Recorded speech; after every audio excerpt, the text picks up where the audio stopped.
नमस्कार। चलिए आज भारत की एक बहुत ही जरूरी स्कीम को समझते हैं। एक ऐसी योजना जिसका सीधा सा लक्ष्य है देश के नौजवानों को जॉब्स के लिए तैयार करना। जी हाँ, हम बात कर रहे हैं प्रधानमंत्री कौशल विकास योजना की, यानी PMKVY। ये सवाल हम सब के मन में कभी न कभी तो जरूर आता है कि अच्छी खासी पढ़ाई लिखाई और डिग्री होने के बावजूद आखिर क्यों कुछ युवाओं को एक अच्छी नौकरी पाने में इतनी मुश्किल होती है। इस मुश्किल सवाल का जवाब अक्सर एक छोटे से फ्रेज में छिपा होता है, और वो है स्किल गैप। तो चलिए सबसे पहले इसी बड़ी चुनौती को थोड़ा और गहराई से समझते हैं, जिसे हल करने के लिए PMVKY जैसी स्कीम की जरूरत पड़ी। तो ये स्किल गैप आखिर है क्या चीज? देखिए, इसे आसान भाषा में समझें तो ये एक तरह का मिसमैच है। मतलब जो स्किल्स या हुनर एक काम करने वाले के पास हैं और जो प्रैक्टिकल स्किल्स किसी कंपनी को अपने काम के लिए असल में चाहिए, उनके बीच का फर्क। और यही वो फर्क है। एक तरफ तो थी किताबों से मिली थ्योरी, और दूसरी तरफ इंडस्ट्री को चाहिए थे ऐसे लोग जिनके पास प्रैक्टिकल स्किल्स हों, जो पहले दिन से काम पर लग सकें। तो अब सवाल ये है कि इस बड़ी समस्या का समाधान क्या है। यहीं पर एंट्री होती है PMKVY की। आइए देखते हैं कि ये योजना एक स्किल्ड वर्कफोर्स बनाने में कैसे मदद करती है। इस योजना के आप कह सकते हैं 4 बड़े मकसद हैं। पहला, देश के नौजवानों को स्किल ट्रेनिंग देना। दूसरा, इससे उनके लिए रोजगार के मौके बढ़ाना। तीसरा, हमारे वर्कर्स को जॉब रेडी बनाना। और चौथा, स्किल सर्टिफिकेशन के लिए पूरे देश में एक जैसा स्टैंडर्ड तय करना। तो सवाल ये उठता है कि आखिर कौन लोग हैं जो इस प्रोग्राम का फायदा उठा सकते हैं। देखिए, ये स्कीम खास तौर पर भारत के युवाओं के लिए है।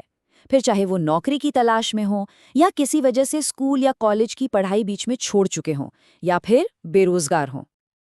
और जानते हैं सबसे कमाल की बात क्या है? इस योजना में जो भी कैंडिडेट पात्र होते हैं, उनके लिए ट्रेनिंग की कोई फीस नहीं है। 0। ये पूरी तरह से मुफ्त है।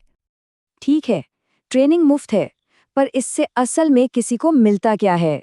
चलिए अब सीधे सीधे उन फायदों की बात करते हैं जो एक कैंडिडेट को इस प्रोग्राम से मिलते हैं। किसी भी कैंडिडेट का सफर यहाँ 3 सिंपल स्टेप्स में पूरा होता है। सबसे पहले मुफ्त में स्किल ट्रेनिंग पाना, इसके बाद एक मान्यता प्राप्त सर्टिफिकेट हासिल करना, और इन दोनों के बाद जाहिर है नौकरी मिलने के चांसेस को बेहतर बनाना। और हाँ, ये कोई ऐसा वैसा सर्टिफिकेट नहीं है। ये certificate national skills qualification framework यानी NSQF के हिसाब से होता है। इसका मतलब सीधा सा है कि इसकी वैल्यू और मान्यता पूरे देश में एक बराबर है। चलिए अब एक कदम पीछे हटते हैं और इसे बड़े पैमाने पर देखते हैं। जब लाखों लोग स्किल्ड बनते हैं, हुनरमंद बनते हैं, तो इसका पूरे देश पर क्या असर होता है? देखिए, राष्ट्र के लिए इसके कई फायदे हैं। सबसे पहला तो ये बेरोजगारी कम करने में मदद करता है। साथ ही जब इंडस्ट्री को स्किल्ड लोग मिलते हैं तो उनकी प्रोडक्टिविटी बढ़ती है। ये देश की आर्थिक तरक्की में मदद करता है और हमारे युवाओं को सिर्फ भारत ही नहीं बल्कि दुनिया भर की नौकरियों के लिए तैयार करता है। तो कुल मिलाके हम ये कह सकते हैं कि ये भारतीय युवाओं को वो स्किल्स देने की एक बहुत ज़रूरी कोशिश है जिनकी आज के ज़माने में सच में ज़रूरत है, जो वाकई में मैटर करते हैं। तो ये सब कुछ हमें एक बहुत ही दिलचस्प सवाल पर लाकर छोड़ता है।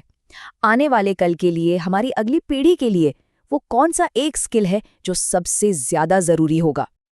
आप लोगों को क्या लगता है, वो सबसे जरूरी स्किल कौन सा है? अपने जवाब नीचे कमेंट्स में जरूर बताइएगा। और अगर आपको ये विश्लेषण अच्छा लगा तो लाइक और सब्सक्राइब करना मत भूलिएगा।